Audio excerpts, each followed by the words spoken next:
Bueno, pues empezamos. Buenas tardes, muchas gracias por venir. No sé si habéis venido a la anterior charla, pero bueno, esta es una segunda charla de un ciclo de conferencias que organiza la Asociación en Defensa de la Sanidad Pública, donde para tener una mirada crítica del tratamiento de la atención sanitaria a las mujeres, sobre todo, pero también a las personas LGTBI. Evidentemente, las personas LGTBI que más sufren las discriminaciones sanitarias son las mujeres trans y las mujeres lesbianas y bisexuales, que básicamente es en lo que nos vamos a centrar esta tarde. Bueno, yo soy Raúl Solís, si no me conocéis, soy periodista y he escrito un par de libros sobre el tema trans y ya está, y soy vedette, modelo, cantante y actriz. Y nada, entonces vamos a hacer a intentar que sea lo más dinámico posible. Los expertos van a hablar 15 minutos cada una, o cada uno, o cada une, y después abriremos turno de palabra, y si nadie habla de ustedes, pues ya empezaremos a preguntar hasta que rompamos el hielo. Entonces, bueno, primero va a empezar a hablar a Alana.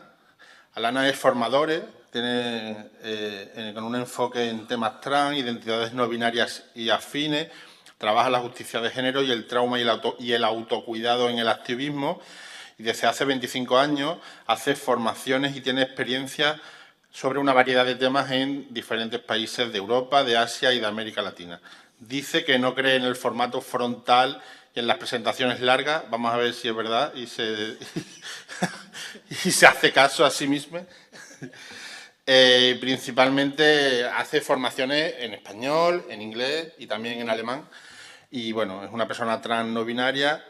Dice que es superviviente del abuso sexual en la infancia y que somos, dice, abro comillas, dice, y somos muchos en el Estado español, aunque no conozco ninguna investigación que se hable de nosotros. Bueno, pues ahí tenemos otra posibilidad de investigación, igual que seguramente que en el mundo sanitario lo hay, pues también lo hay con el tema de los abusos sexuales.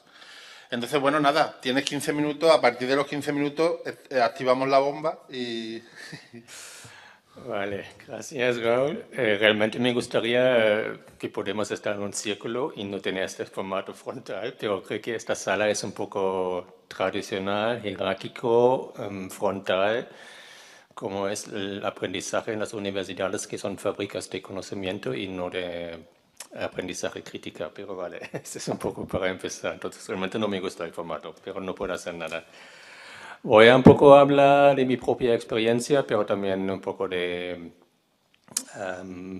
bueno, de cosas que sabemos. Yo también estoy en una asociación que se llama Sexualiate, que es un espacio aquí en Sevilla, una asociación de personas no binarias. Entonces, trabajamos con otras personas no binarias también.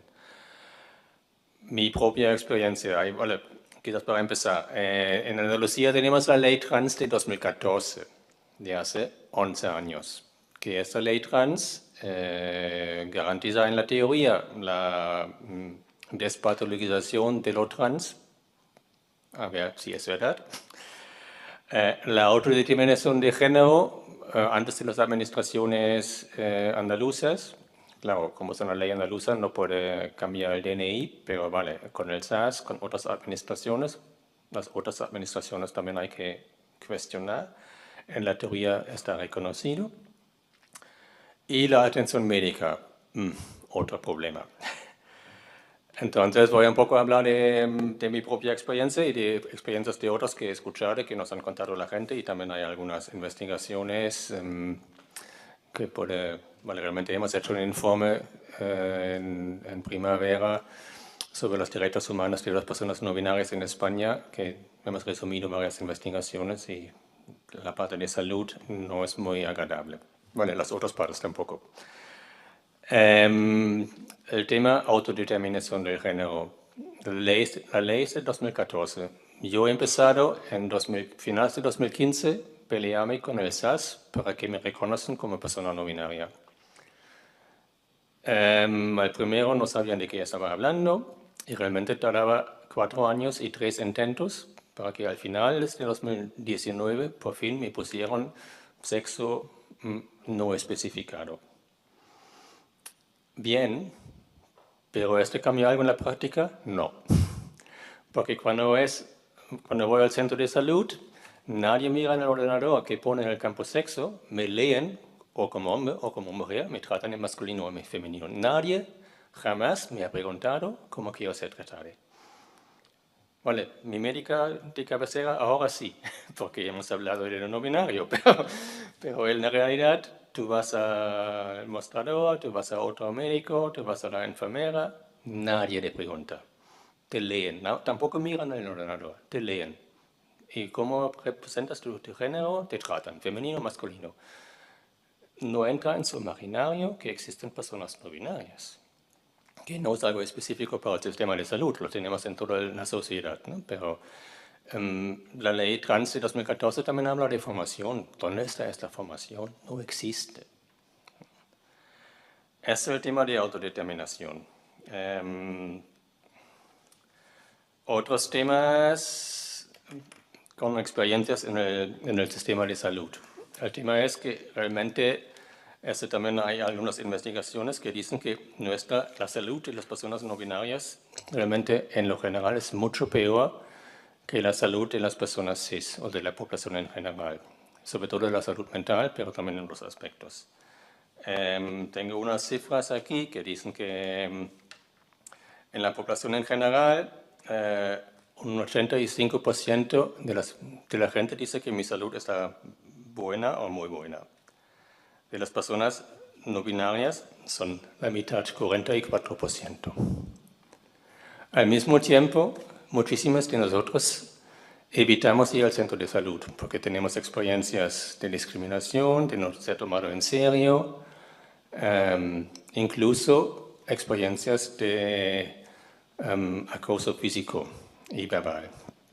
Yo no he tenido acoso físico y verbal, pero esto pasa a otra gente. Lo sabemos. Una experiencia concreta que yo he tenido, me he hecho una mamografía este año, como estoy tomando estrógenos y la recomendación es que, vale, hay riesgo de cáncer de mama, debería hacerme la mamografía. Primero, tuve que hacer una reclamación después de 4 meses, no me llegaba una cita, que es lo habitual, no es nada discriminación trans. Pero la respuesta a la reclamación del Hospital de la Mujer del Viernes del Rocío era adresada a Doña Alana. No has mirado el ordenador. ¿Por qué me tratas? Porque asumes, claro, una persona que se hace una mamografía tiene que ser una mujer. Pero no, no tiene que ser así. Vale, puse otra reclamación, pero vale, es otra cosa.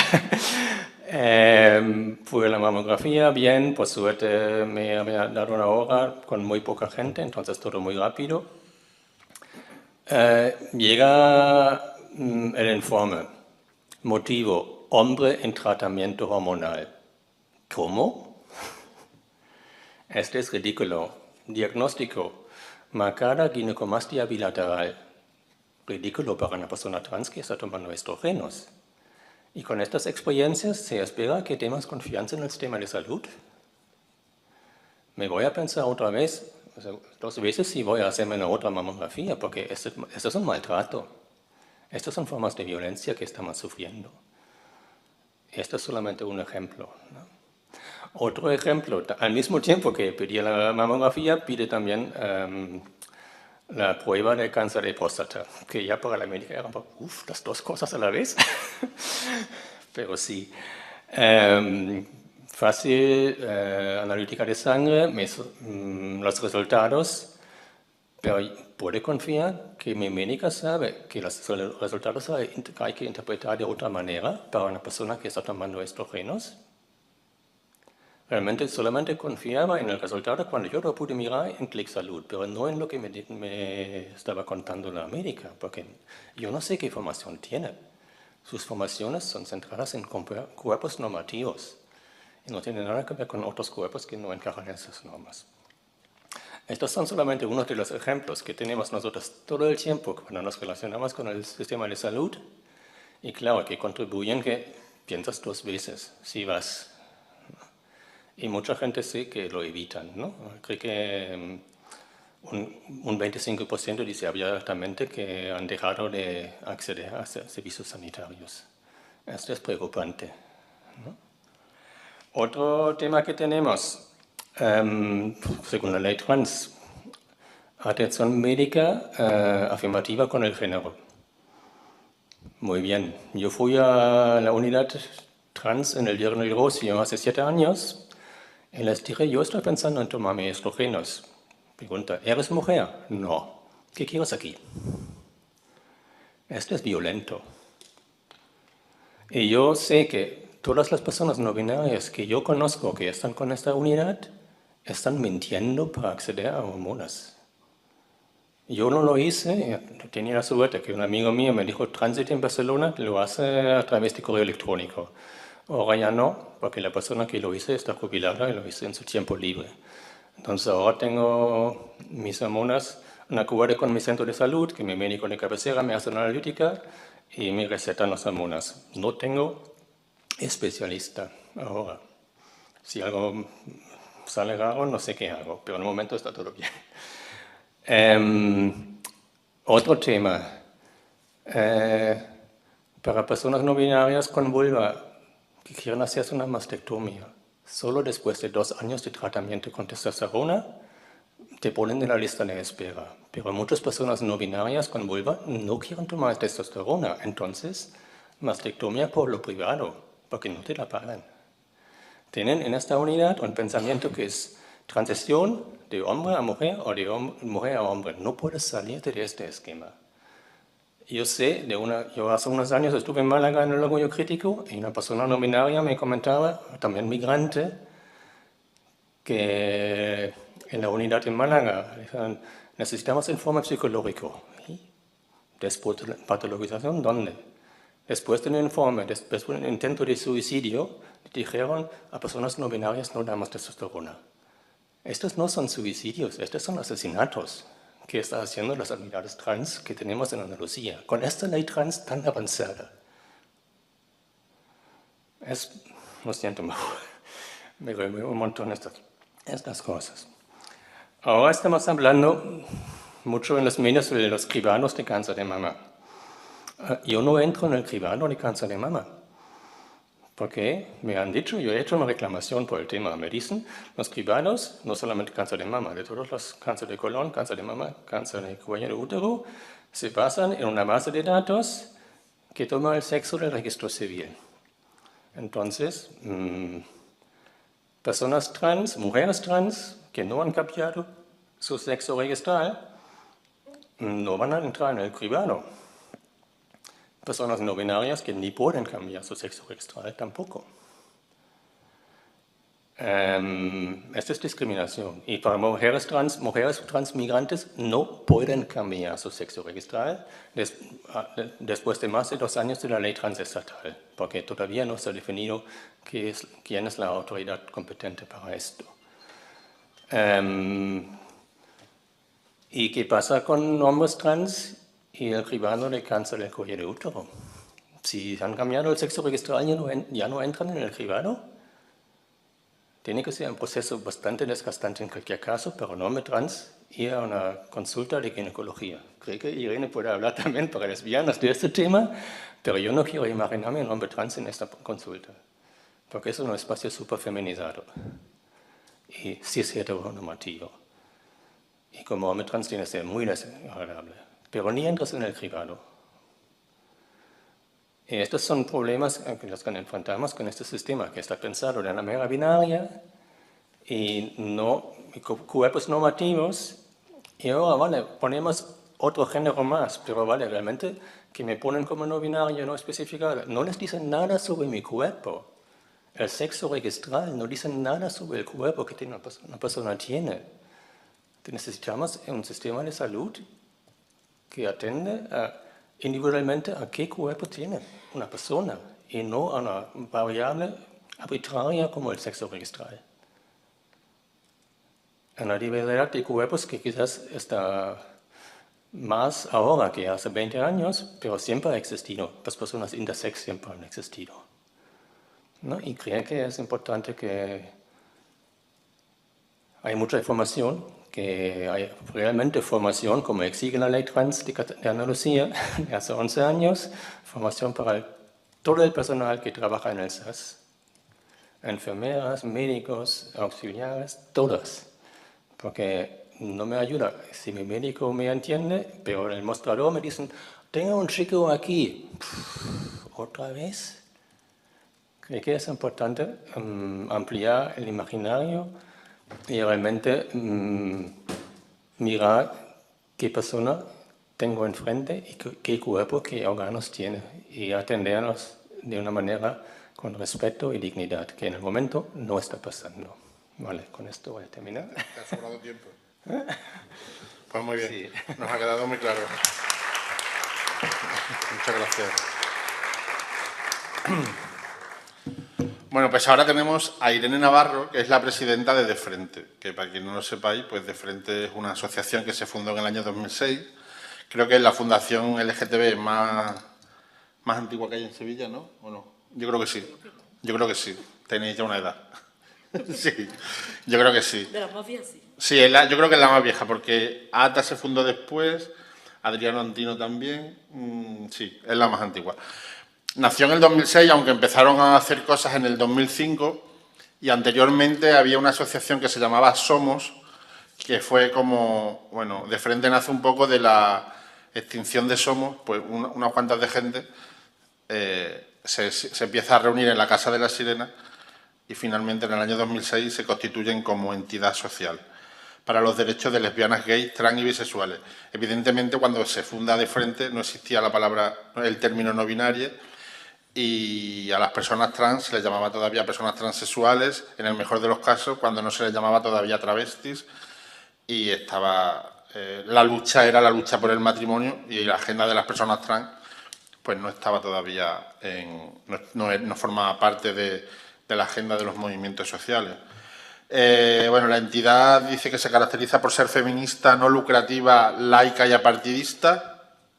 Ya decía yo, digo, a lo mejor es el Opus Gay, pero no es el Opus Gay. Que mira que si llega a ser del Opus. Bueno, nació con perspectiva provincial, pero en una asamblea general en el año 2017 decidieron cambiarse y ahora son una entidad de ánimo autonómico, aunque no sé la agenda que tenéis a nivel autonómico, poquita, ¿no?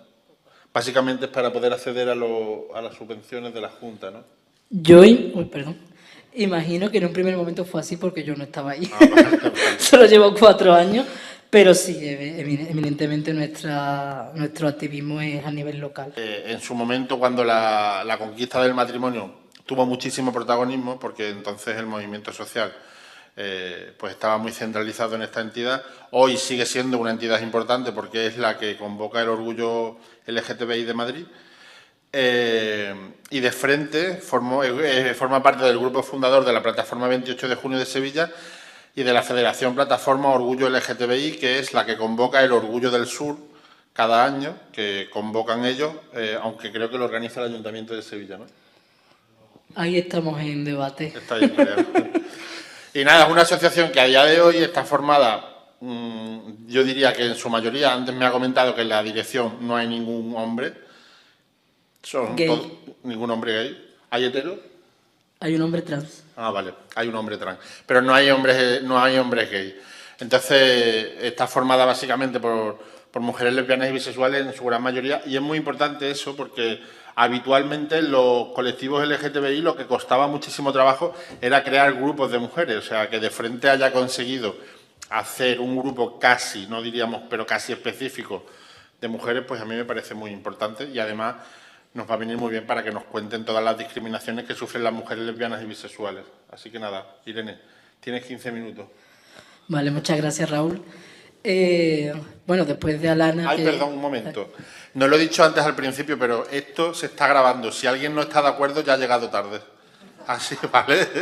Así que damos por hecho de que todos habéis consentido. Si no habéis consentido, no lo digáis. Venga, perdónenme.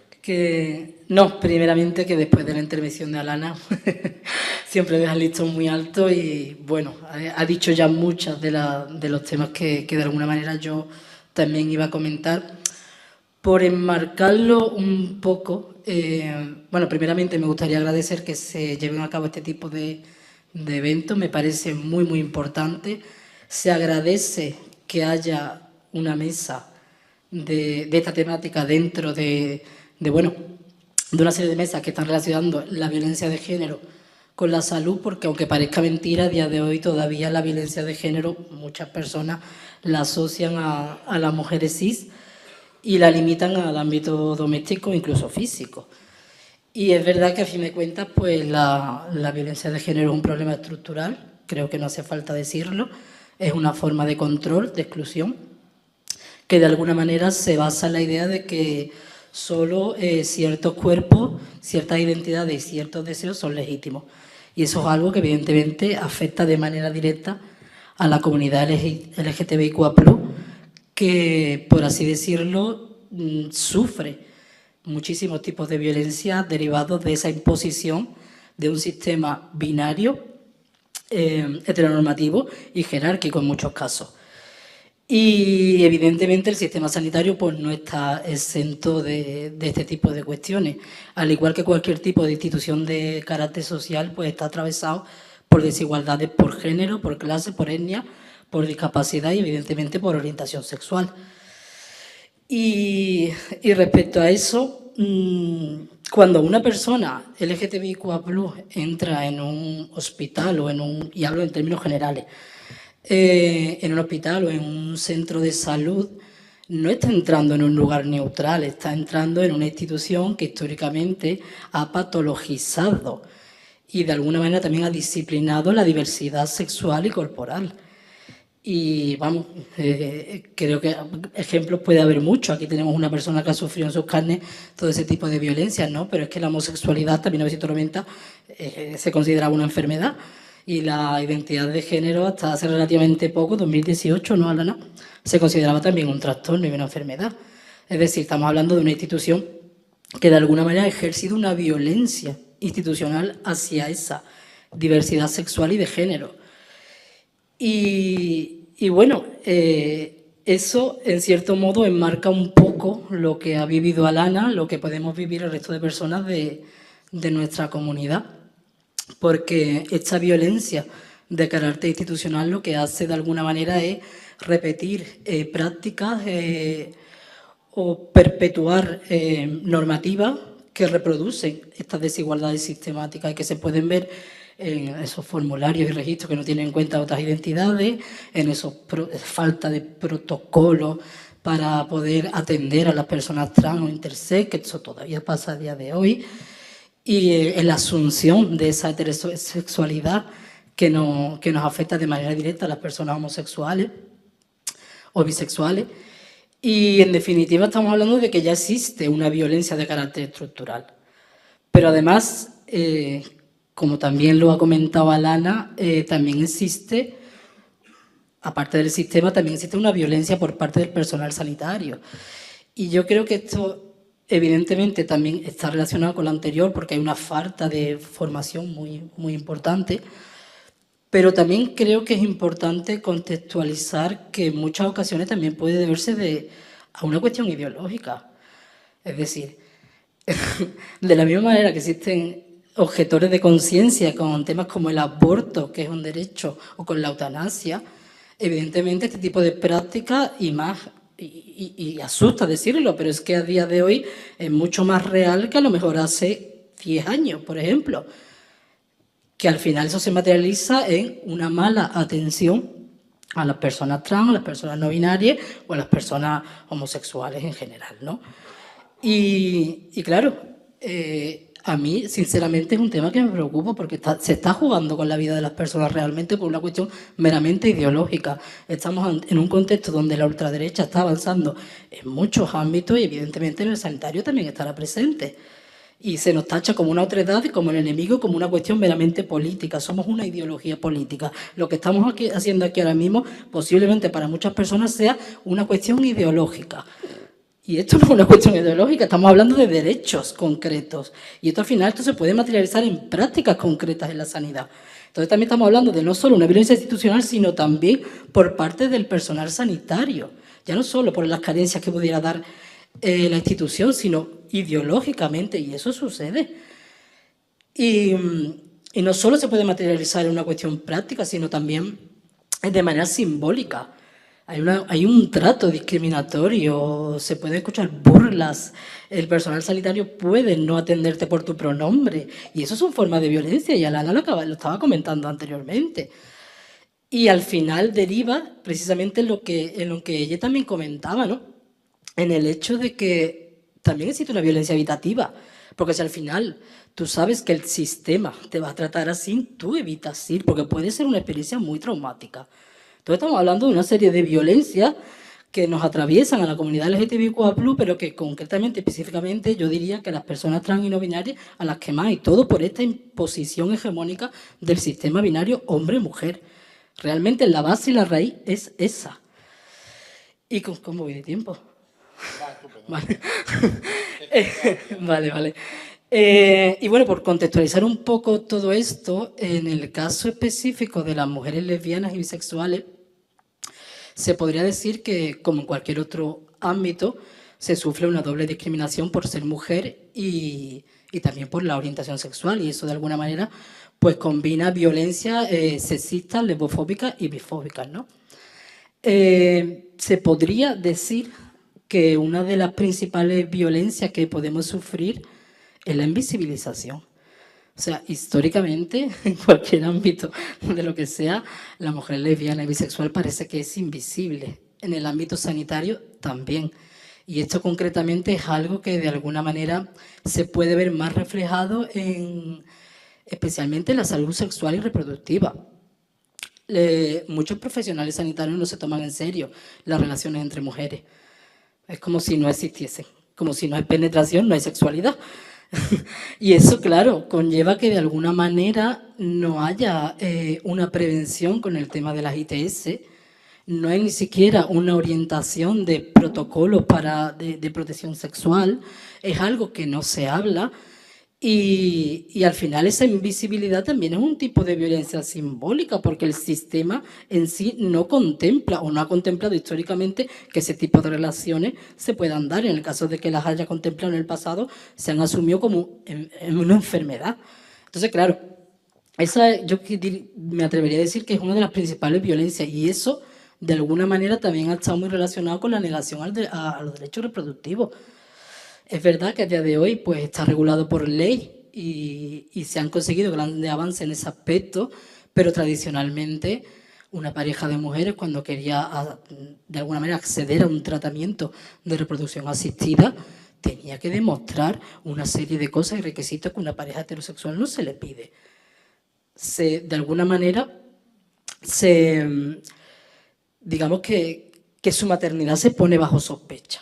Porque cómo no va a haber un hombre, cómo no, esto no es una familia, en definitiva. Es decir, son una serie de discriminaciones que se llevan a cabo y que todavía están presentes. Y esto obviamente genera también una violencia obstétrica y ginecológica, ¿no? Que ese quizás sea uno de los temas. Para una mujer lesbiana ir al ginecólogo puede ser verdaderamente un trauma. Que si alguna persona de aquí ha estado en esa situación sabe de lo que estoy hablando. Porque primeramente, la sexualidad es un tema muy vulnerable en términos generales para toda nuestra comunidad LGTBIQA+, porque principalmente es el primer motivo de discriminación, o sea, es decir, es el principal motivo por el cual se te discrimina en todos los ámbitos.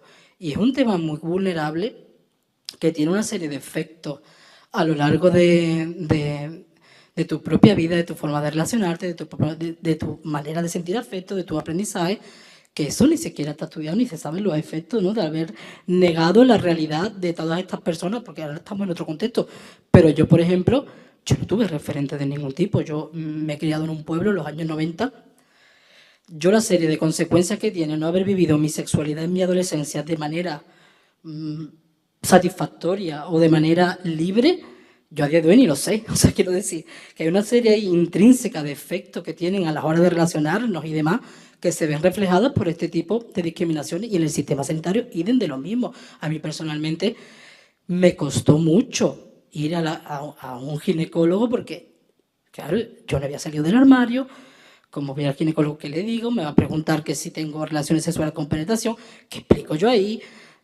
Puede ser un hecho muy, muy traumático y puede no volver a ir nunca. Evidentemente, entiendo que hay violencias más duras, ¿no?, para las personas trans o no binarias, pero esto también es un tipo de violencia y se habla muy poco.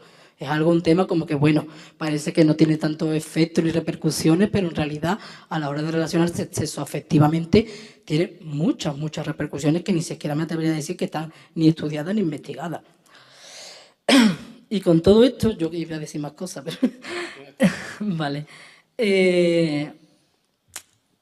Bueno, resumiendo un poco, que aparte de todas estas violencias, ¿no?, de carácter institucional, simbólica, del personal sanitario, la violencia de habitación que podemos sufrir las personas LGTBIQ+, en términos generales, y más específicamente en el caso de las mujeres lesbianas y bisexuales, creo que hay un aspecto importante que hay que tener en cuenta, y es que las personas LGTBIQ+ sufrimos discriminación en muchos otros ámbitos.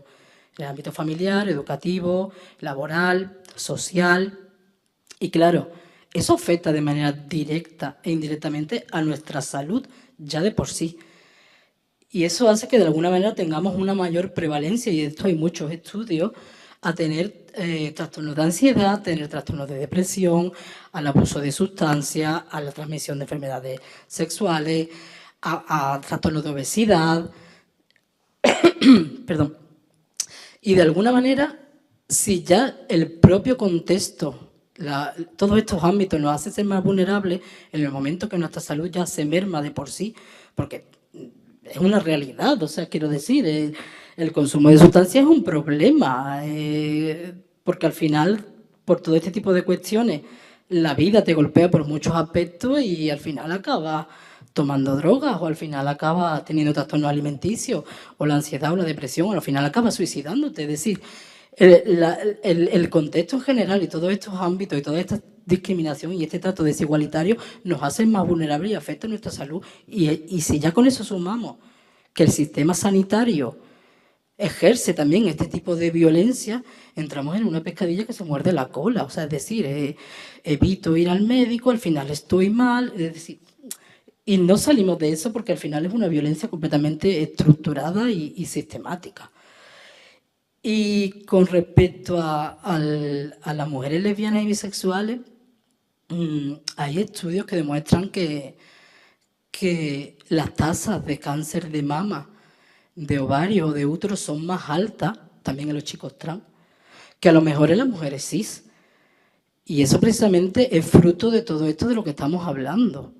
Si ya de por sí a lo mejor tengo una salud que está relativamente mermada por las cuestiones de las que acabo de comentar, de alguna manera, si el sistema me trata de esta forma, yo evito ir, pues eso se traduce en una omisión de la prevención, en un tratamiento tardío, en un diagnóstico tardío y, en definitiva, en un incremento de la tasa de mortalidad. Y hay muchos estudios que relacionan, o sea, que ponen y afirman que estas tasas de cáncer son más elevadas en las mujeres lesbianas, bisexuales y en los hombres trans que en las mujeres cis, por ejemplo. Y al final estamos hablando de un sistema que en teoría debiera ser un espacio de cuidado, debiera ser un espacio seguro donde una persona está enferma y acude para, de alguna manera, incluso salvar su vida a veces, ¿no? Y te encuentras con este tipo de barreras y obstáculos que atienden, evidentemente, a un sistema completamente hegemónico. Y ya para finalizar, y termino, evidentemente el sistema andaluz de salud no está exento de este tipo de cosas. Como bien comentaba Lana, aquí en Andalucía tenemos unos marcos jurídicos, tenemos la ley de 2014 para las personas trans, pero también tenemos la ley de 2017 para el resto de personas LGTBIQ+, y ese tipo de cosas se siguen dando. Ahora mismo, actualmente, de hecho, el año pasado salió una estrategia por no me acuerdo el nombre. Bueno, eso se llaman todas iguales. Por el trato no discriminatorio y la igualdad o algo así. Y es verdad que es una estrategia que aborda muchísimos ámbitos y entre ellos el de la salud y expone un breve diagnóstico que no especifica muy bien la muestra, pero bueno, de alguna manera expone que más del 50% de las personas que fueron encuestadas y que fueron atendidas por el sistema sanitario afirmaban que había una muy poca formación y sensibilización del personal sanitario y en un 15% así prácticamente nula. Y con respecto a la adaptación del sistema sanitario a la diversidad sexual y de identidad de género, prácticamente el 40% pensaba que no estaba en absoluto adaptado. Es decir, estamos hablando de leyes que van a cumplir ya algunas han cumplido ya 10 años y las cosas siguen siendo exactamente igual. Y Andalucía en ese caso sea bandera de pionera de estos marcos jurídicos, pero realmente si tú no dotas un marco jurídico de presupuesto ni de recursos, no sirve absolutamente de nada. Y no sé qué más decir. Vale, pues ya está. Bueno, muy bien. Bueno, antes de dar paso al turno de palabras, yo cuando has estado hablando me he acordado de una vez que fui a Virgen del Rocío porque tuve una relación de riesgo y entonces fui a por la POS, a por la profilaxis posexposición para evitar la contracción del VIH. Y el médico te hablaba delante de todo el mundo. No había puerta, no se cerraba. O sea, era una... Digo, aunque tengas un dolor de rodilla, pero tú con qué confianza vas a ir al Virgen del Rocío a decirle, mira, que acabo de follar con un fulano y que no se ha roto el condón y... O sea, pero claro, hablar del sexo es lo que te decías, es muy vulnerable. O sea, que es tremendo, tremendo. Y después el centro de ETS de Sevilla lo cerraron finalmente. Esa es otra discriminación. Porque otra de las cosas que están ocurriendo también es que se están cerrando centros públicos que se están privatizando, pero los están privatizando a asociaciones supuestamente sin ánimo de lucro, ONG, entonces tiene buena prensa porque el servicio público se está dando a Cruz Roja, a diferentes ONG, pero al final es una privatización del servicio porque el personal que está prestando ese servicio primero lo hace en unas condiciones muy precarias y después tú, para poder acceder a ese servicio, pues no vas como vas, por ejemplo, al servicio de salud público. O sea, que creo que tenemos que tener también un discurso con el tema de la ONGización de los derechos, porque están privatizando derechos, pero como si se los estuvieran dando las hermanitas de los pobres. O sea, es una forma ahí por lo bajini de privatizar, pero eso es privatización. Entonces, bueno, nada, yo ya he dado mi chapita también. Entonces, nada, imagino que tendréis algunas preguntas. Si no tenéis preguntas, pues ya vemos cómo lo hacemos. ¿A quién matamos? ¿Quién empieza? Espera, que viene Bernardo, que tenemos azafata. Sí, yo quería preguntar, o sea, sobre el tema que ha hablado Alana y, bueno, también la otra compañera, que no me acuerdo tu nombre. Soy Irene y no veo de lejos. Irene, perdona, querida. El tema de los cribados, ¿no? Para cuerpos no normativos y demás, o sea, cribados, pues ya sabemos, de próstata, mamas y demás. ¿Qué hacemos? O sea, para hacer que entre dentro de una base de datos, para que entre dentro de esos 8 millones de andaluzas y andaluzas, sin que sea discriminatorio, ¿no? Y porque además cada cuerpo o cada persona trans, no binaria, intersex tiene una corporalidad y una cosa, gente que se ha operado, gente que no, etcétera, etcétera. Entonces, ¿cuál sería la alternativa, aparte de meter a personas que se hayan hormonado, personas trans, no binarias, intersex, para el tema de cáncer de mama, que no sé si está aquí, la verdad, en otros lugares sí? Pero sobre todo eso, ¿cuál sería la alternativa? Porque muchas veces a mí lo que me preocupa es que, claro, que con mujer trans, eso ya es discriminatorio y no sabemos si esa mujer trans tiene tal o tal cosa. Entonces, ¿cuál sería como una propuesta para que en esas bases de datos de millones de personas puedan entrar esas personas con los cribados de una manera que no sea incómoda y discriminatoria? Porque por otro lado digo, o sea, yo dándole vuelta a todo esto muchas veces digo, bueno, pues hacemos una base de datos de genitalidad, no sé, pero luego, claro, pero luego es como, joder, pero sé que nos llevan muchos años diciendo a personas trans y no binarias que no hay que preguntar sobre los genitales, ¿no? Entonces, ¿cómo lo hacemos, no? No sé si hay como alguna propuesta o algún lugar que se haga bien, no sé. Gracias, me ha gustado mucho la charla. Sí, eso es un tema complejo, creo que, ¿no? Pero de una manera, lo único que podemos hacer es realmente preguntar por el cuerpo, ¿no? Porque el campo sexo registral, o como lo quieres, o incluso que puedes autodeterminarte, poner no binario, esto no dice nada sobre tu cuerpo, sobre todo no binario. Pues también si pones hombre, no sabes si es un hombre trans o un hombre cis. O una persona intersex que se define hombre, tampoco lo sabes, ¿no? Entonces realmente necesitamos una base de datos que recoge qué cuerpo tienes y qué riesgos tienes, ¿no? Por ejemplo, la recomendación de la Sociedad Española de Senología y Patología Mamaria es personas, bueno, realmente dicen mujeres trans, pero que han tomado o están tomando al menos 5 años de estrógenos y tienen 45 o 50 años, vale, pues, deberían estar incluidos en el cribado de cáncer de mama. Eso también es aplicable a personas no binarias que toman estrógenos, ¿no? Tomar estrógenos no es limitado a mujeres trans.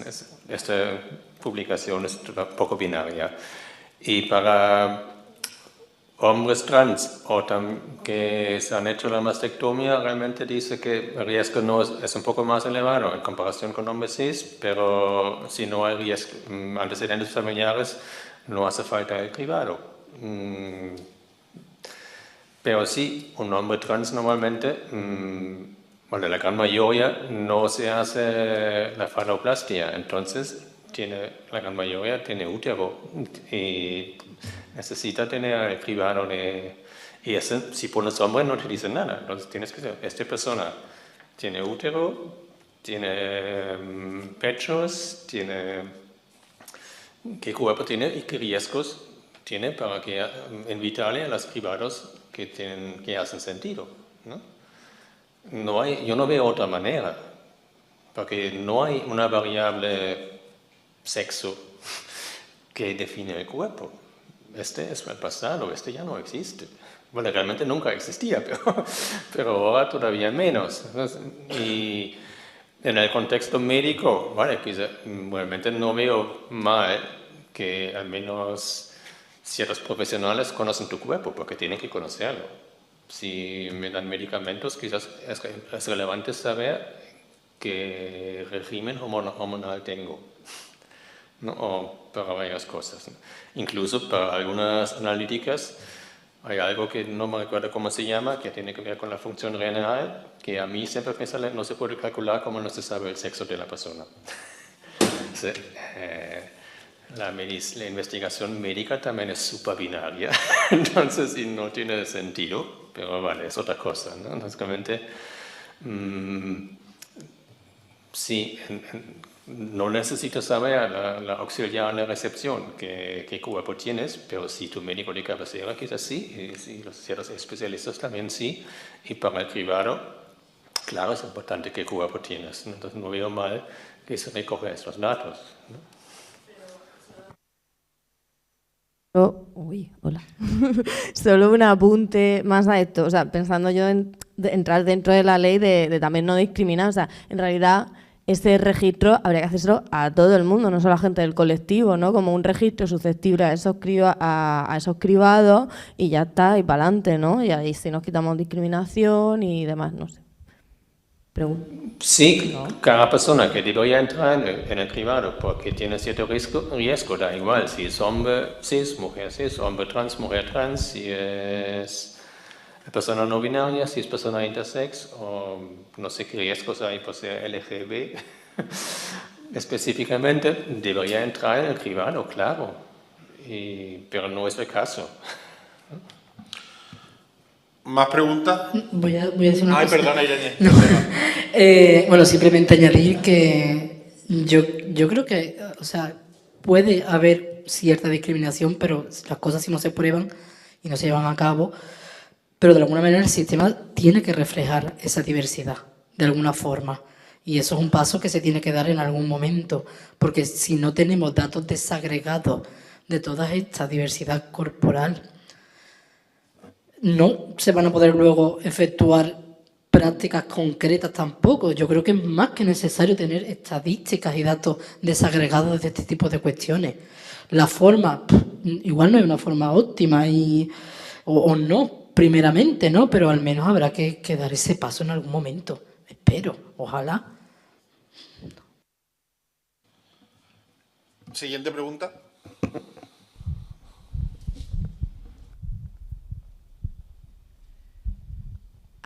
Yo quiero hacer un apunte sobre lo que estáis hablando de los cribados. Hay una cosa que son cribados poblacionales, que eso es llegar a toda la población que podamos, a toda. Entonces hay que ir con unos mínimos comunes, con un mínimo común múltiplo. Y entonces intentar llegar a todo. Y lo que estamos hablando aquí es de la personalización de la atención. Entonces yo, por ejemplo, yo estoy familiarmente en riesgo de cáncer de colon. Yo he salido del cribado poblacional, yo no estoy en el cribado poblacional porque tengo un riesgo elevado. Y entonces mi médico de familia, mi médica en este caso, pues me pide lo que necesito en un tiempo más corto, tal, ¿no? Entonces, hay un trabajo de medicina de familia que me ha encantado que digas que tu médica de familia, ¿no? Pues es sensible a eso, aunque a veces no llega, ¿no? Porque no tenemos la formación. Pero hay un trabajo que hacer y de confianza en la medicina de familia y de a lo mejor protocolizar eso, ¿no? O sea, que la persona que está en ese puesto de medicina de familia esté atenta a las necesidades del cuerpo de la persona que tiene delante, bueno, del cuerpo, de la mente, de la emoción y del espíritu, que es al final de lo que tiene que tener la medicina de familia. Entonces lo ubicará en un sitio o en otro en relación al cribado. O sea, pedirle a un cribado poblacional que tenga en cuenta todas las peculiaridades no es posible. Eso es una cosa en la que no debemos meternos porque no es posible, porque el cribado poblacional, por definición, busca un mínimo común múltiplo para llegar todo lo lejos que pueda, ¿no? Pero sí podemos pedir la protocolización de esa intervención de la medicina de familia, atenta a la persona que tiene delante, ¿no? Cuenta sobre el tema de la medicina de familia, que curiosamente es donde las personas, los pacientes más seguros nos sentimos, más escuchados nos sentimos, y ha sido siempre la ventana donde se ha hecho toda la prevención y es la parte que básicamente más se está encargando. O sea, que cuando hablamos de que se está encargando la medicina de familia, estamos hablando de una mirada ideológica. Yo estoy ya en contra de lo que has dicho tú de que nosotros estamos aquí haciendo ideología. Hablar de los derechos humanos es ideología. Es decir, porque los derechos humanos no nacieron, no hubo una tormenta de un día para otro. Los derechos humanos tienen un contexto que es después de la Segunda Guerra Mundial y ahí es cuando se establecen los derechos humanos. Entonces, yo estoy a favor de los debates ideológicos porque creo que una de las cosas que nos está pasando a las personas LGTBI y por lo que estamos retrocediendo es porque nos han dicho que hemos ido demasiado lejos, que hemos hecho mucho ruido y que ahora nos tenemos que callar. Porque cómo vamos a pedir cosas para que a una persona trans le pongan 2 tetas, con las necesidades que hay. Entonces, creo que asumir el discurso de voy a ir de tapadillo porque la reacción nos está señalando como parte, como chivo expiatorio, creo que aunque lo puedo entender, o sea, creo que puede ser una parte... No, pero yo no he dicho de ir tapadillo. Yo he dicho que esto se puede catalogar desde fuera, que habrá gente que lo diga que esto es ideología de género lo que estamos haciendo aquí. Sí, pero bueno, que... O sea, desde el punto de vista político. Claro, pero que estamos político. hablando... Eso es, que quiero decir que esto es ideología lo que estamos haciendo aquí y es política y hay que decirlo claramente y además, muy bien, ellos también hacen... La gente que nos odia también hace política y también tienen ideología. De hecho, fíjate si hay ideología, y ya me callo porque igual me estoy extendiendo mucho, con el tema de la chica de Sandra Peña, la chica del colegio que se ha suicidado. Los medios de comunicación no están diciendo que los insultos que esa chica recibía eran insultos lesbofóbicos. Jugaba fútbol, quería ser militar, en fin. Yo cuando leí la noticia la primera vez dije... Y se está obviando, y si obviamos bien el diagnóstico, no vamos a ser capaces de encontrar las soluciones, porque aquí hay mucha gente, muchos sanitarios, bueno, pues ustedes mejor que nadie sabéis que un mal diagnóstico es una mala cura de la enfermedad. Entonces, o sea, evidentemente todo es ideología y creo que tenemos que aprender a ideologizarnos en el buen sentido. Eso no quiere decir que tengamos que tener servidumbres partidistas, pero la ideología creo que es muy buena y con esto me callo.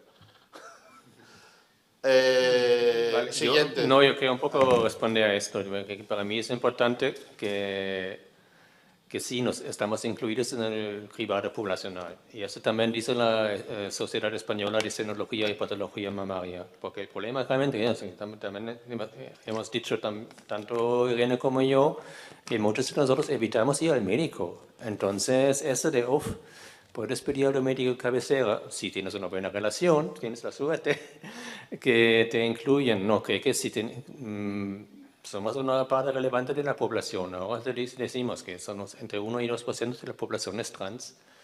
Y es relevante que nos incluyan en el cribado poblacional. No tenemos riesgos específicos, tenemos riesgos completamente normales que tienen otra gente. Y creo que en este caso no necesitamos un tratamiento especial. Y si había otra vez una discriminación, yo veo como discriminación que yo tengo que pedir a mi médico de cabecera cada 2 años la mamografía. Es una discriminación por identidad de género. Es claramente así. Porque por mi riesgo y por mi edad deberían incluirme en el cribado poblacional. Y no lo hacen. Irene. Vale. Pues siguiente pregunta. Venga, Manolito, dale. Dime con qué género quieres que me dirija a ti, porque Alana, ¿me puedes decir con qué género me puedo dirigir a ti? ¿Con qué pronombre, perdón? El pronombre es ella. Ella. ¿Por qué no has puesto tú una denuncia cuando has ido a atención primaria sobre lo que estás diciendo, cuando te has sentido discriminada por la ausencia de una mamografía? ¿Te has atrevido a hacerlo o te ha pasado por la cabeza hacer eso? Porque, perdona, quizás tú lo has dicho, y ahora, disculpa que te interrumpa, todo este problema, y lo has dicho, la ley está aquí en Andalucía y habría que poner dinero en la mesa para poder hacer más fácil la aplicación de la ley y sobre todo con formación que no hay. Formación que necesitan todo el personal sanitario que atienda adecuadamente la diversidad de género, la orientación sexual, etcétera, etcétera. Y tú, ya te digo, ¿has sentido o crees que podría servir para algo el hacer una denuncia de ese tipo? Yo he hecho una reclamación, no una denuncia, ¿no? Yo he hecho una reclamación que no me incluyen en el... Vale, primero he hablado con mi médica de cabecera, que me ha dicho en el cribado no se incluye a personas XY.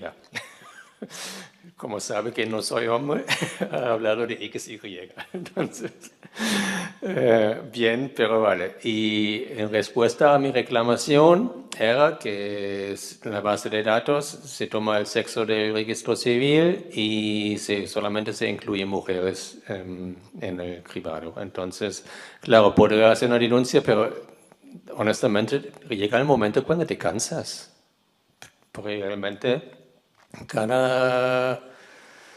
no sé, casi la mitad de los casos, cuando tú tienes algo que no es mi médica de cabecera, podría hacer una reclamación o una denuncia y te cansas, ¿no? Por el tema de la mamografía, creo que he hecho la primera reclamación que no me han dado la cita dentro de los 60 días garantizadas. La segunda porque la respuesta a la reclamación era Doña Alana. Y la tercera porque no me incluyen en el cribado. Y te cansas. Y también tengo vida, no tengo otras cosas. Que tengo que luchar, también tengo que ganarme la vida. Creo que son más pocas. Y está bien, yo también estoy en favor de denunciar y reclamar, pero no siempre puedo. Es también un tema de fuerza y de salud mental, no siempre puedo. ¿Y de economía? Sí. Bueno, yo quería añadir que la misma desigualdad que pasa con el sistema sanitario también pasa la autoridad y en los sistemas de seguridad. Y, por ejemplo, en el caso concreto de los delitos de odio, alrededor del 60% de las personas que lo sufren no los denuncian precisamente por esto, porque no hay un protocolo, no hay una formación. O sea, de lo que estamos hablando del sistema sanitario también pasa en las fuerzas de seguridad. Es decir, que muchas veces denunciar, que parece que recae en responsabilidad nuestra, no es tan sencillo, ¿eh? Y te llevas también discriminaciones y eso también evita que se lleven a cabo las denuncias en términos generales. Con el tema de la formación, cada vez que hablamos de los temas LGTBI, los temas feministas, hablamos siempre de que hay que darle formación a los profesionales. Pero yo quiero hacer una pregunta y si la podemos debatir. ¿Qué es formación o ideología? Porque yo creo que a veces obviamos que, por ejemplo, la policía, yo creo que igual más que formación, lo que habría que intentar es cambiar el acceso a la carrera, igual que los jueces, cambiar el acceso a la carrera judicial. Porque claro, no puede ser que para poder acceder a la policía lo que te evalúen sean que hagas muchas dominadas y hagas un psicotécnico que no es especialmente complicado. Entonces, claro, lo que se está valorando es la violencia, la fuerza bruta, la masculinidad tóxica. Entonces, pues a lo mejor igual en la formación de acceso a las oposiciones, pues lo que debería de haber era, pues no sé, planes de igualdad, temas de trabajo social, educación social. Y eso pasa también con el tema de los jueces, porque los jueces, ¿no? ¿Qué gente son las que acceden a las judicaturas? ¿Quién se puede permitir estar 8 o 9 años preparando unas oposiciones cuando te cuesta cada mes 300 euros?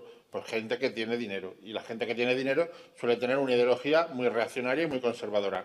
Entonces, igual, creo que yo es que cada vez que escucho hablar de que hay que formar a fulanito, pues que yo creo que hay jueces que esos son irreformables. Entonces, que creo que lo que tenemos que intentar hacer es tener una mirada amplia y cambiar la forma de acceso. Entonces, pues no sé, a lo mejor deberíamos de empezar a exigir pues que hubiera escuelas públicas de preparación de oposiciones para que gente que no tiene recursos económicos pueda ser juez, pueda ser fiscal, pueda ser policía, pueda ser militar. No sé, a ver qué opináis, pero yo creo que igual tendríamos que cambiar el enfoque. Evidentemente, o sea, quiero decir, hablamos de formaciones porque muchas veces tenemos que concretar las cosas en acciones concretas, pero aquí estamos hablando de cambios completamente estructurales e ideológicos. Las formaciones son parches, o sea, son simples parches. Muchas veces se dan de forma obligatoria, la gente no quiere asistir a eso, no solucionan el problema. Si cala, pues oye, pues que cale en alguien y mira, a lo mejor esa persona sí que puede llevar acciones concretas en su puesto de trabajo, pero no es una solución, ni muchísimo menos. Pero bueno, son acciones. Sí, también creo que hablar de formación, que empieza cuando ya estás en formación de enfermera, de médico, es muy tarde, porque como has hablado del caso de la chica que es suicidada por acoso lesbofóbico. Creo que esto tiene que empezar en primaria, la educación en diversidad. Y si no empieza, porque si tenemos una sociedad principalmente cis heteronormativa y transfoba y LGBTfoba y patriarcal, poner formación al final, cuando la gente ya tiene 20 años, no va a cambiar mucho. Y sobre el tema de policía, jueces, fiscales, yo soy abolicionista. Yo soy anarquista y abolicionista. Acabamos con la policía, con las cárceles, con los jueces y todo esto. Entonces no voy a preguntarme cómo hacemos la formación y quién debería entrar. Nadie debería entrar en estas profesiones porque nos sobran.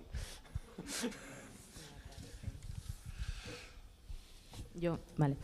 Que con este tema que estáis hablando de la ideología, creo que yo hablo desde ser profesional sanitario y además soy psiquiatra, ¿no? Entonces, creo que hay una parte que tenemos que... Es que en la otra charla hablé también del tema del poder, porque creo que si estamos hablando de violencia hay que hablar de los ejes de poder, ¿no?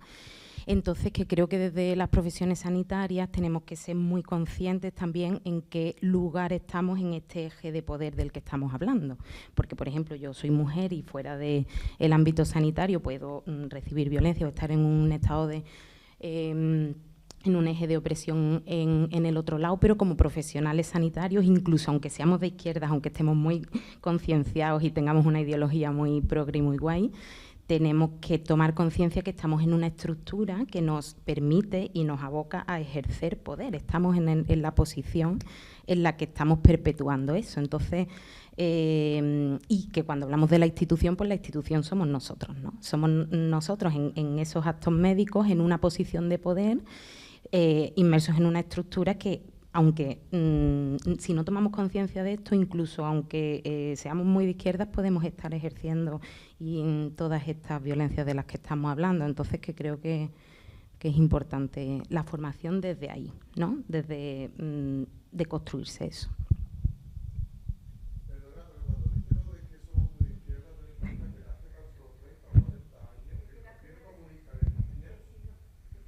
Toma, sí.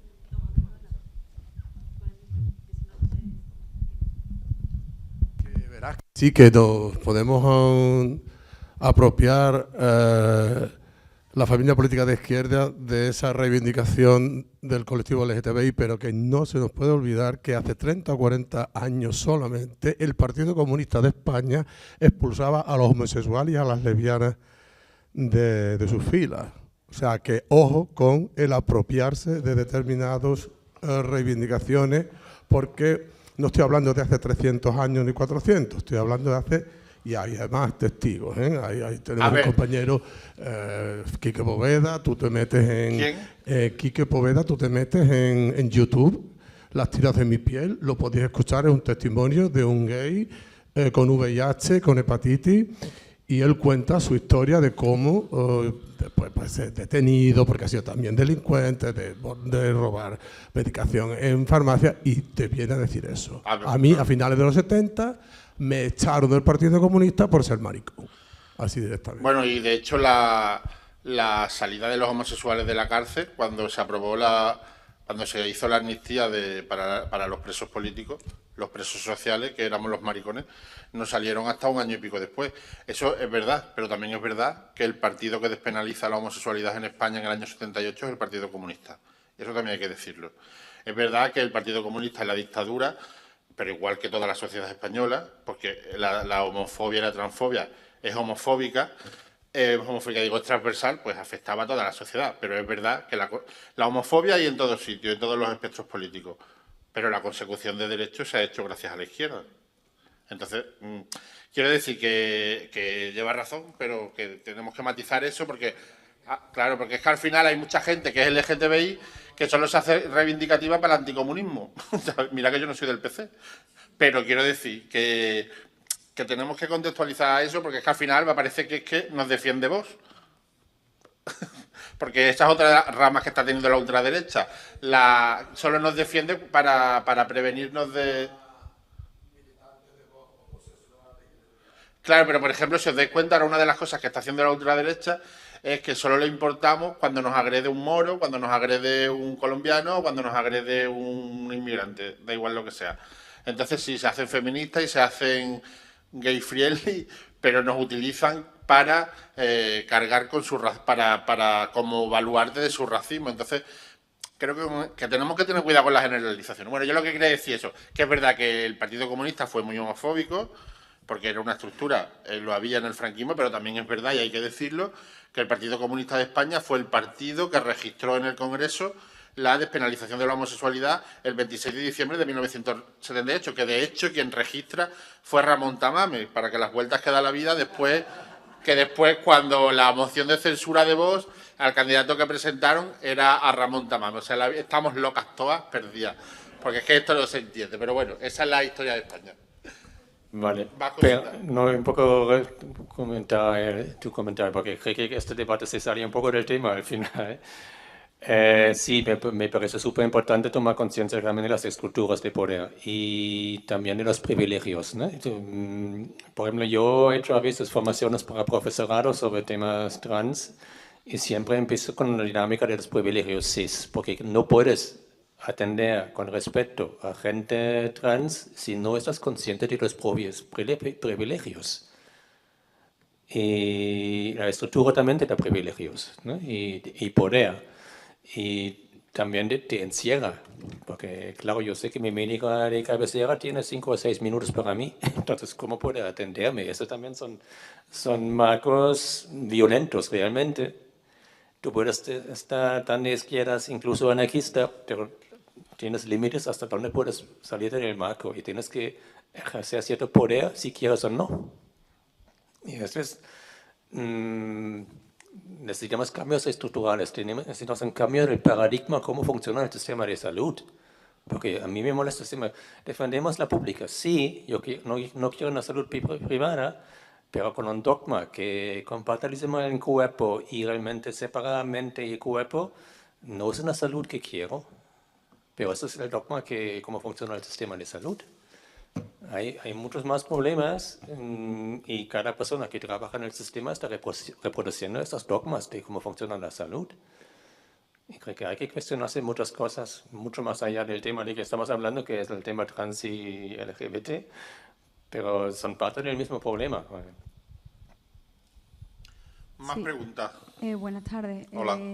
Bueno, yo soy médica de UCI, tuve un episodio con una paciente y bueno, vi el título de esto y quería compartir, porque bueno, que me recordó lo que ocurrió y quería compartirlo con vosotros porque eso, atendimos a una mujer trans y claro, para mí fue muy violento ver compañeros míos que trato diariamente, pues lo tránfobo o la manera de, ¿sabes? Fue bastante desagradable y claro, en un hospital que además cuando tú entras te despojas de todas las cosas que se pueden usar, entiendo yo, como persona trans, ¿no? Para...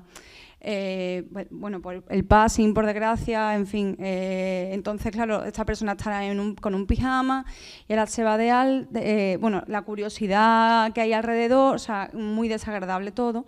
Y luego cuando esta persona se tiene que ir de alta a la planta, que hay que elegir ya también dónde ubicarla, porque en la UCI está solamente ella en una habitación.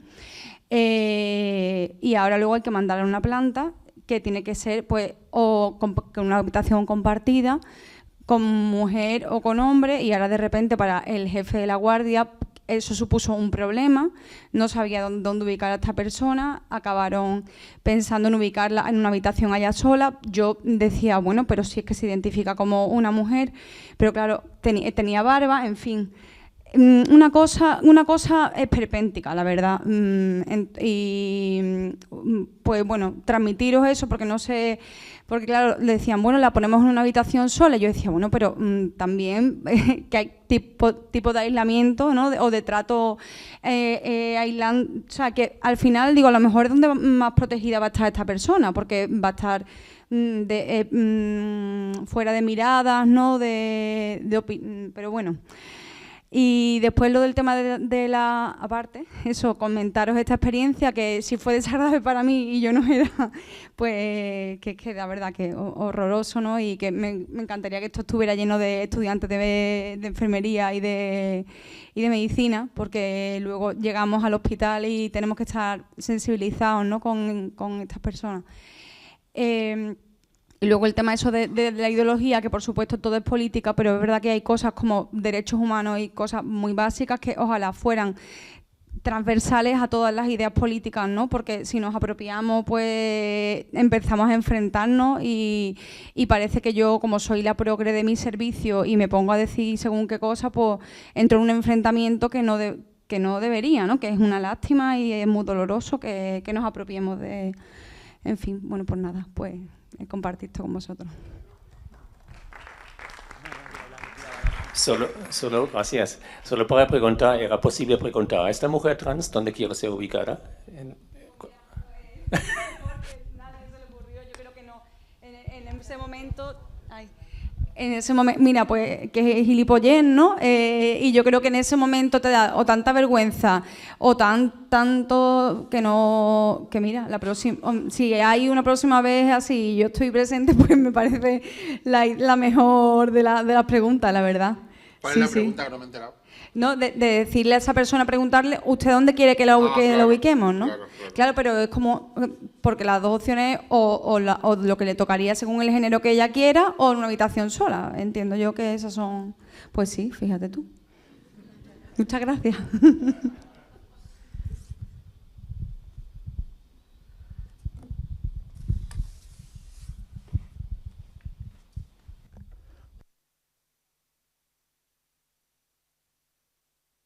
Hola. Vale. Yo quiero decir unas pocas de cosas, porque, claro, hay muchas cosas que se remueven, ¿no? Por un lado, claro, mentalidad práctica razonable masculina, buscar soluciones, y ando aquí buscando soluciones a muchas cosas, porque Alana ha movido un montón de cosas. Y, claro, yo mi experiencia que tengo con personas trans es de venir a la consulta. Yo también soy psiquiatra en los últimos años, y ver cómo se relajaban cuando yo les decía que, porque venían obligadamente, ¿no? Y yo les decía, no, yo no te tengo que valorar de nada, ni nada por el estilo, y si tú quieres hablar de otra cosa, pues... Y entonces esa es la principal experiencia, pero hay que tener experiencias y hay que conocer, ¿no? Lo que tú estás contando. Muchas de las cosas que tú no has contado, yo no había caído, ¿sabes? La única así toque, pues bueno, pues fue un día en una consulta que salgo a ver dónde está María. Está María, vuelvo a salir, en la sala de espera había un señor con toda la apariencia además de señor. Se iba haciendo tarde, total.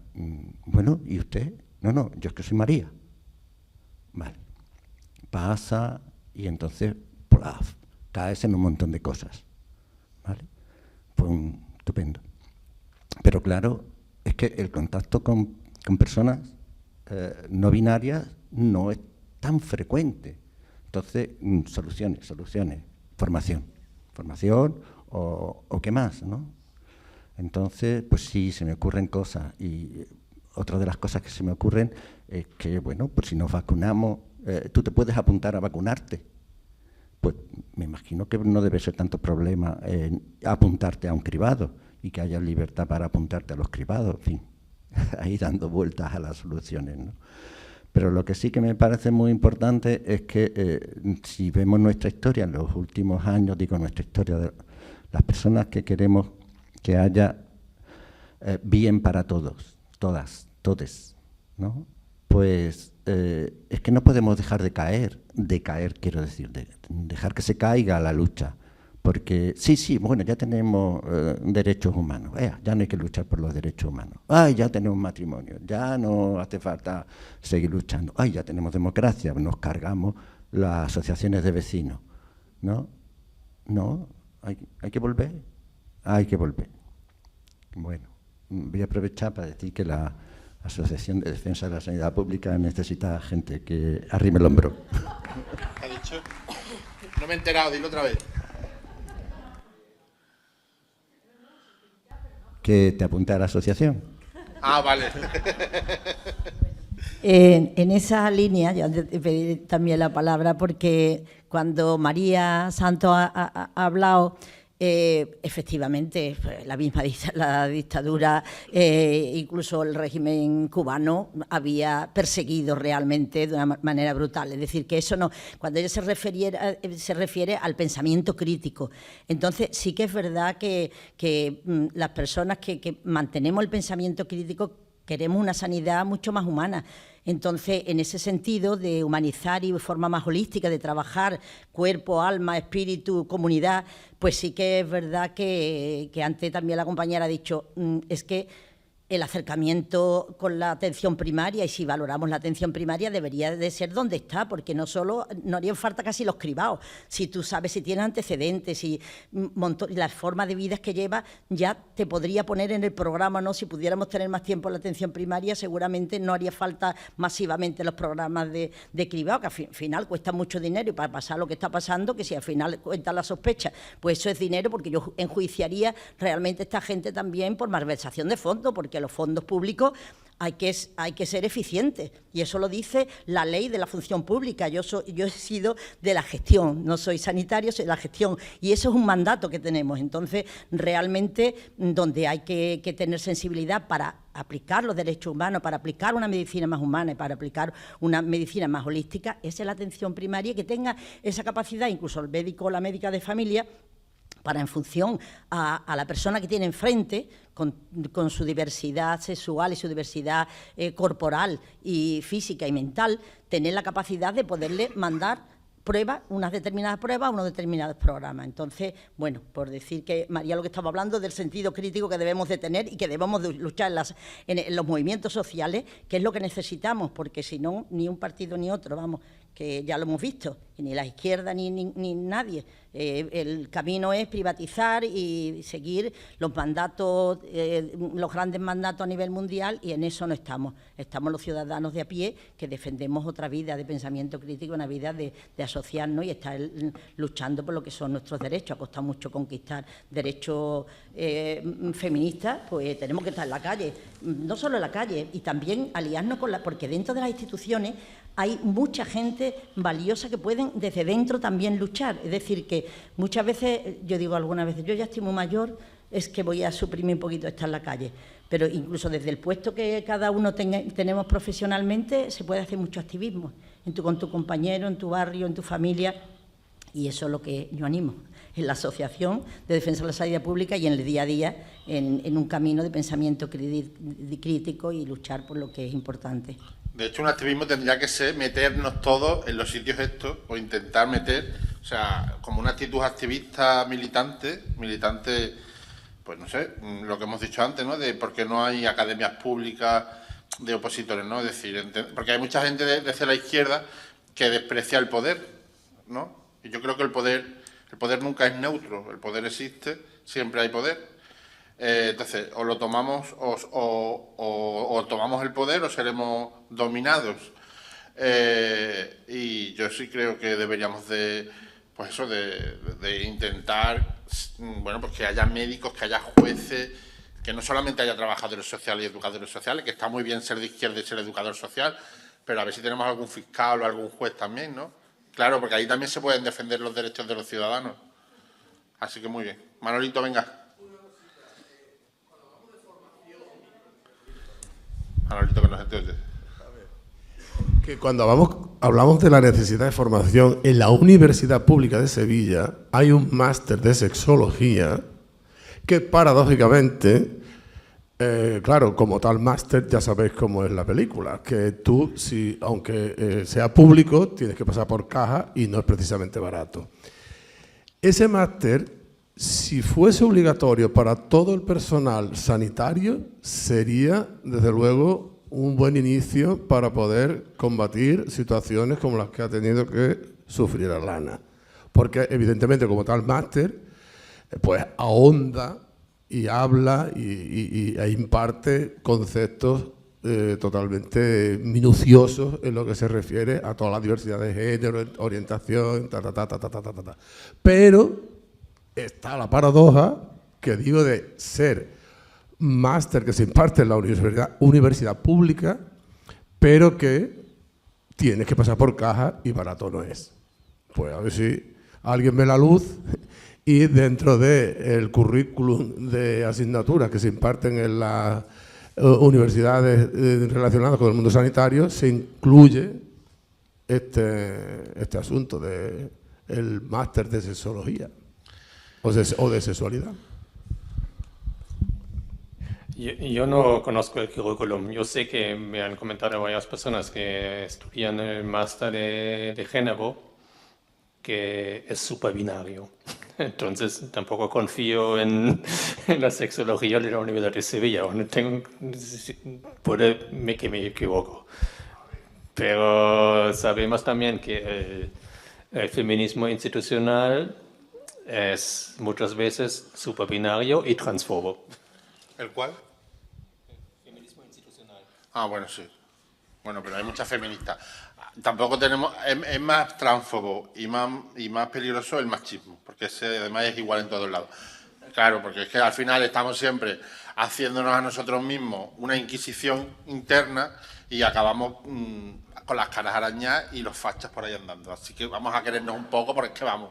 Vale, Nada yo más no que nos sé. caemos, es que confundimos ser crítico con ser criticones. Y No, yo pero- no pero sé, verdad- y yo no sé, Carmen Calvo y sus amigas quitando la Q del PSOE es queerfóbico y es brutal, es una Sí, violencia total. brutal. Estoy de acuerdo, estoy de acuerdo. Pero estoy de acuerdo, Carmen pero- Calvo no es la única feminista institucional. ¿Cómo? Que Carmen Calvo tampoco es la única Claro que no. feminista institucional. Y A ver, afortunadamente el feminismo institucional, el feminismo popular echó a esas señoras del poder y bueno, y se han hecho muchas cosas. Entonces, vamos a centrarnos en los fachas, que es que nos comen. Venga. estoy de acuerdo. A ver, yo antes quería hablar también por dar un puntito de esperanza y cuestionar algunas cosas y ahora ya tengo que aclarar algunas historias. Bueno, yo soy de la Universidad de Sevilla, profesora de esta facultad y bueno, primero comentar que en enfermería cuando se aprobó el nuevo plan de estudio hay una asignatura troncal que se llama Género y Salud, donde se trata temas de diversidad también, que tiene los mismos créditos y el mismo valor que la anatomía, por ejemplo, que nos costó muchas broncas, pero que ahí está en la misma importancia que cualquier otra.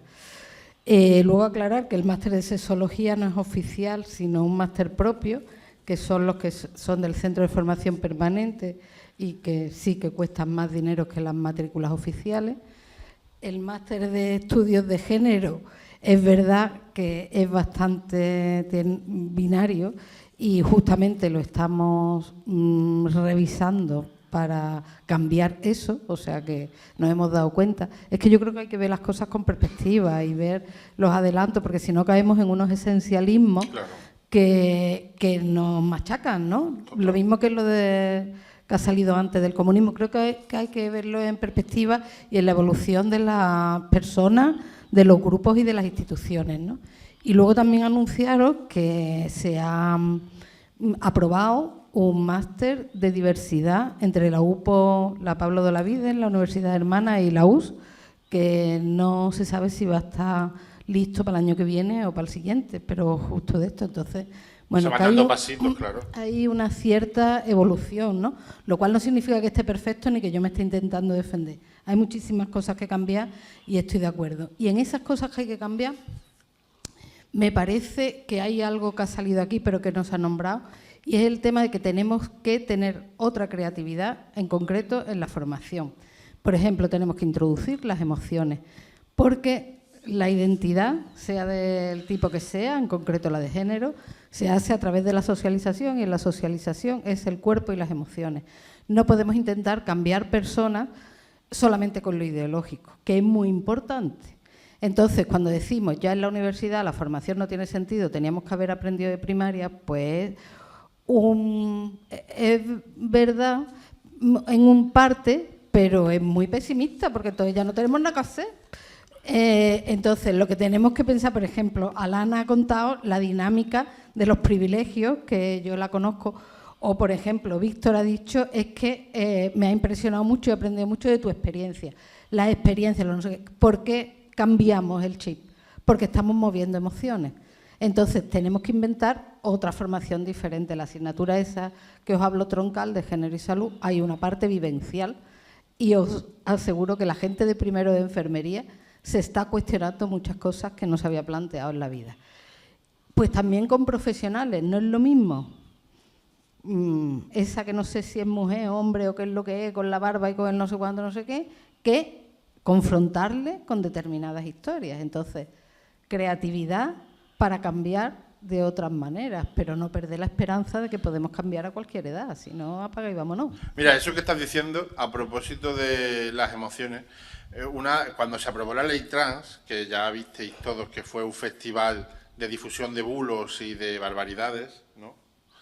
Una de las cosas que ocurrió, si lo ponemos en perspectiva histórica, con la aprobación del matrimonio igualitario, desde la perspectiva del poder mediático, de los medios de comunicación, cuando se aprobó el matrimonio igualitario, no sé si os acordáis, pero aparecían muchísimas historias familiares de normalidad de familias de dos mujeres o de dos hombres, como para dar a entender pues, que eran personas como cualquier otra y que tenían derecho a ser reconocidos por el Estado.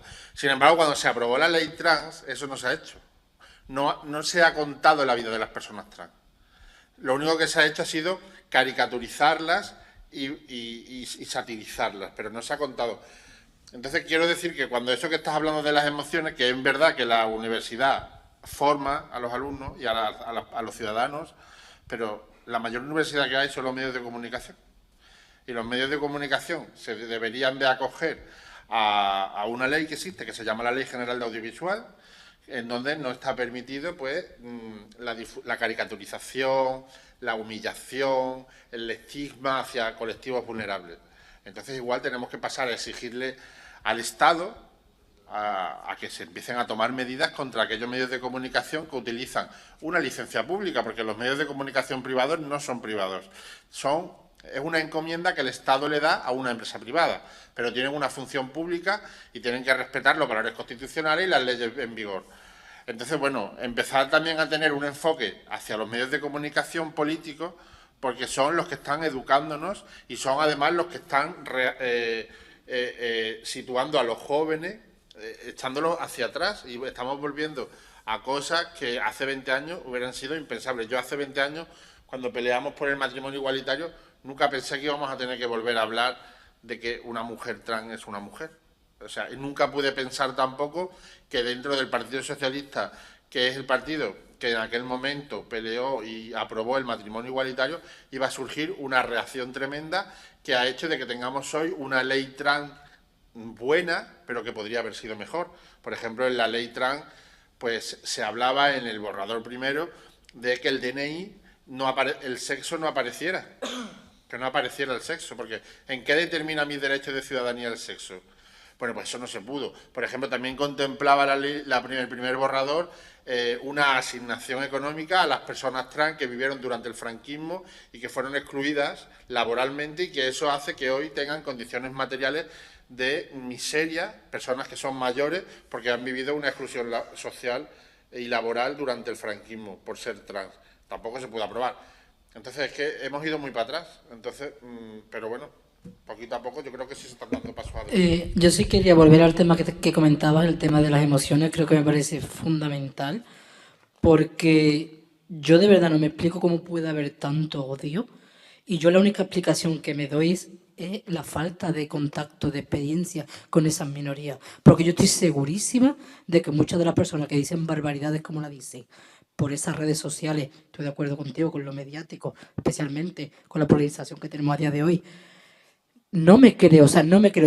Para mí eso parte de un desconocimiento, de una ignorancia y de un no contacto con esa minoría, porque no me puedo creer que haya tanto odio. Porque luego, y lo he escuchado de personas que a lo mejor luego he visto, digo, pero si parece una persona cariñosa, empática y demás, ¿cómo sueltas esas barbaridades? Al final habla de sus privilegios, habla desde otro tipo de cuestiones y de la no cercanía.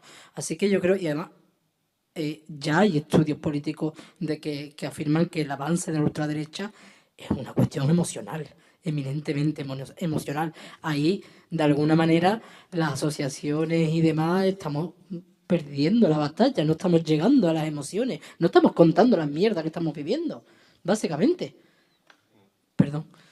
Sí, a mí también me parece muy importante las emociones, y creo que me recuerdo una vez hice con una colega una formación para profesorado en un instituto. Tuvimos solamente 2 horas para formación LGBTIQA+, ¿no? Lo único que podemos hacer es tocar a la gente emocionalmente, porque en esas 2 horas no podemos transmitir muchos datos. Y creo que lo conseguimos, ¿no? Y luego, claro, cuando están tocadas emocionalmente, pueden buscarse la información, pero si no las tocas emocionalmente, la información tampoco entra, ¿no? Y creo que también tenemos un problema que en muchas formaciones universitarias no estamos nosotros. Las formaciones sobre diversidad hacen personas heteros y cis, y no llega, porque no lo viven. Y eso también es un feedback que yo he recibido varias veces en formaciones, que hace mucha diferencia cuando la formación hace una persona trans y no binaria, porque tú ves que lo vive y cree que llega de otra manera. Y que no tenemos títulos universitarios, muchos de nosotros, pero creo que hace mucha diferencia. Y solo un comentario sobre lo normal. Yo estoy no muy en favor del matrimonio, ni igualitario, ni heterosexual. Yo soy abolicionista del matrimonio. Y creo que lo he conseguido el matrimonio igualitario es la homonormatividad. Y muchos de nosotros, de personas no binarias especialmente, nos definimos como queer. Queer significa no somos normales. Yo no quiero que nos representan como normal, porque no soy normal, ni quiero serlo. La sociedad tiene que aprender que normal es un programa de mi lavadora, pero nada más.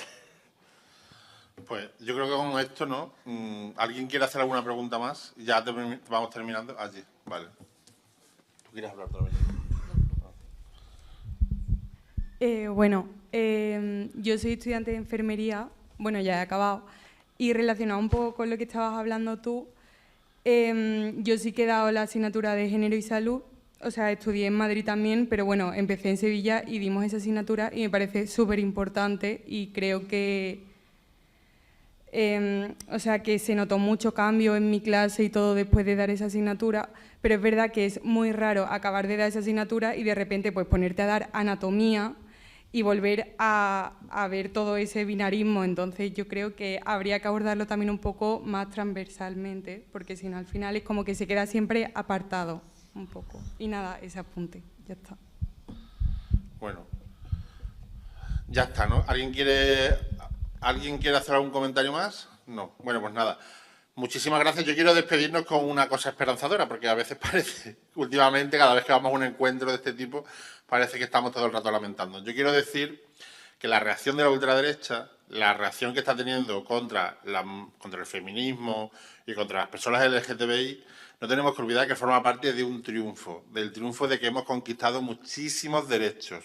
Cuando los sectores dominados están dominados, no tenemos reacción porque es que estamos dominados. El problema viene cuando empezamos a equilibrarnos en igualdad con los sectores poderosos que nos han estado oprimiendo durante toda la vida. Eso pasa a la señora que le paga los estudios a la hija de la criada, le gusta mucho la niña de la criada cuando le está pagando los estudios, pero cuando la niña se hace comunista y quiere que los estudios sean por derecho para todo el mundo, da igual que sea la hija de la criada o no, pues ya la niña se hace incómoda.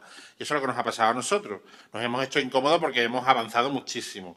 Así que con ese canto de esperanza de que sigamos peleando, de que no nos convenzamos de que tenemos que retroceder y que no nos digan tampoco que exigir derechos significa que estamos abriéndole la puerta a la ultraderecha, porque también hay desde ciertos sectores de la progresía que tienen un discurso de vamos a hablar bajito, cállate, no hagas ruido, tal y pascual, porque si no viene la ultraderecha. Mire usted, la ultraderecha vendrá si empezamos a comprar sus marcos ideológicos y empezamos a dar marcha atrás y empezamos a renunciar al modelo de sociedad con el que queremos y con el que soñamos. Así que nada, muchísimas gracias a la asociación, hacerse socio de la asociación, que estas criaturas tienen que comer, tienen que pagar la sede y tienen que hacer más cosas. Y nada, y una cosa, y tienen más actividades. Les quedan todavía 2 charlas más, ¿no, Bernardo? Que una es sobre psiquiatría, que me parece muy interesante. La de psiquiatría ya fue, la próxima es sobre violencia obstétrica o en el contexto de la salud sexual y reproductiva. Vamos a contar con una abogada que ha luchado en Naciones Unidas y en la Unión Europea sobre este tema durante muchísimos años, que viene de Madrid, y con una profesional de las matronas, que nos va a contar un poco cómo está la situación dentro del sistema sanitario. Y luego la siguiente mesa redonda tendremos sobre desigualdades en la atención clínica a las patologías prevalentes. Viene una persona a hablar de diabetes y otra de cardiovascular para contarnos cómo todavía se discrimina a las mujeres en el diagnóstico y el tratamiento de estas patologías. Pues nada, pues ya hay que dicho queda. Pues muchas gracias.